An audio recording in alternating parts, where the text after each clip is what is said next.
kita. Sebagai permulaan, Pak Wapres, kami ingin bertanya kepada Pak Wapres, apa yang Pak Wapres rasakan selama mendampingi Presiden Joko Widodo, terutama ketika pada bulan Maret 2020 sampai sekarang kita masih mengalami pandemi COVID-19, bahkan setelah Lebaran yang lalu kita mengalami gelombang kedua yang jumlahnya lebih banyak, fatality rate-nya lebih tinggi. Dipersilahkan Pak Wapres. Ya, saya kira sejak munculnya atau berkembangnya wabah COVID-19, ini kita di dalam bekerja itu mengalami perubahan. Ya. Wah, yang biasanya kita sering rapat-rapat, menghadiri ada kegiatan-kegiatan. Sekarang ini dilakukan dengan virtual semuanya. Ini pasti perubahan. Ya. Sehingga tentu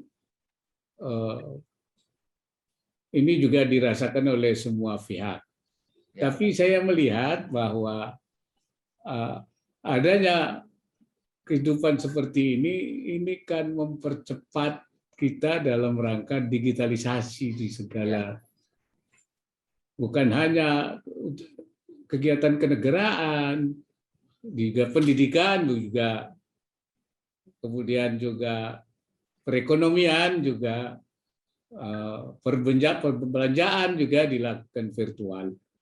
Bahkan saya biasanya yang selalu ada hadir di majelis-majelis, di haul-haul pertemuan memperingati yang biasanya kumpul-kumpul para kiai-kiai, sekarang juga dilakukan dengan virtual. Ya. Nah, jadi sekarang dunia pesantren juga sudah acaranya itu virtual. Ini bagian yang kita tentu di satu perubahan hidup baru. Kemudian juga kita harus terus menggunakan masker. Ya, kalau kita keluar itu menggunakan masker. Kemudian kita juga menjaga jarak, 3M lah. Jadi ada, bahkan dengan saya sendiri, cucu saya itu kalau datang ke tempat saya itu dia harus PCR itu. Oh gitu ya Pak Wapres ya? Iya, ini jadi cucu saya yang belum mau di PCR terpaksa nggak bisa bertemu dengan saya. Hampir Tapi 1 tahun. Bisa bertemu lewat virtual Pak Wapres ya, kalau nggak mau di Ya, PCR, virtual, ya? Terpaksa virtual. Ya, Belum bikin misalnya ulang tahun, pakai virtual. Inilah situasi yang kita alami sekarang ini, banyak perubahan-perubahan yang tentu merubah tatanan kehidupan kita.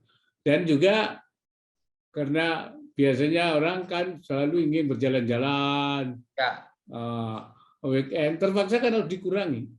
Ya. Harus dikurangi.